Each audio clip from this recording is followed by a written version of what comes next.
Hey guys, we're going to be in John chapter 5. We're going to read verse 14. John 5:14 says this: Afterward Jesus findeth him in the temple, and saith unto him, Behold, thou art made whole. Sin no more, lest a worse thing come upon thee. This is generally a verse that's skipped in this story. All right, so earlier, Jesus finds someone by the pool of Bethesda.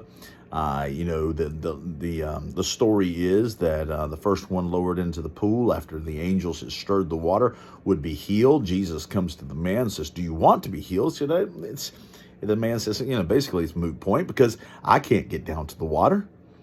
Nobody's here to let me down into water, and Jesus heals him. Okay, so there's this controversy as such about Jesus healing on the Sabbath and all this. It's a wild but wonderful story. But Jesus sees the man later. Okay? It says, He that was healed wist not who it was, for Jesus had conveyed himself away, and a multitude being in that place. Afterward, Jesus findeth him in the temple, and saith unto him. So Jesus finds the man he healed. And he says something very, very pointed. He says, Behold, thou art made whole. Look, you've been healed.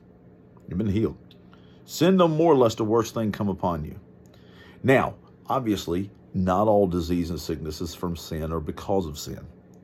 Now, you could say ultimately it is, and it's a result of fallen man and our sin against God. So ultimately it is, but personally, it doesn't have to be. I mean, obviously, you can end up sick from some reason or another. You can end up with a disease that you did not cause. It's just something came upon you. But there are cases where the sickness that's on you is a result of your sin. There are some cases like that, and Jesus is talking about that very thing. He's like, look, I don't have any idea what put him there.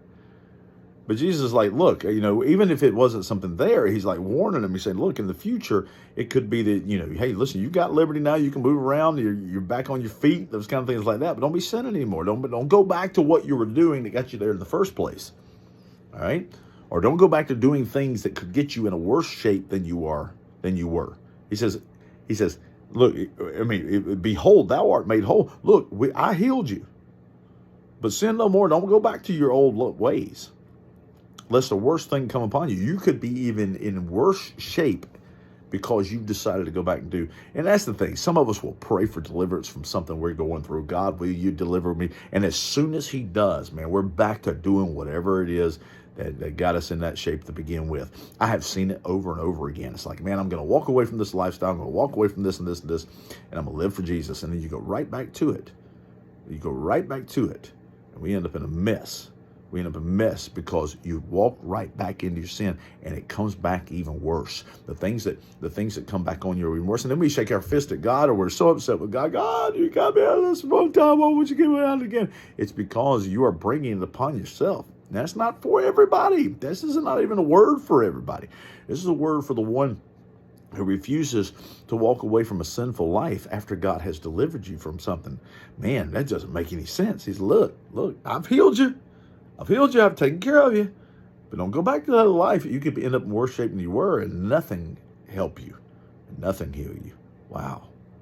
Love you, Lord. Thank you, Jesus, for giving us a chance.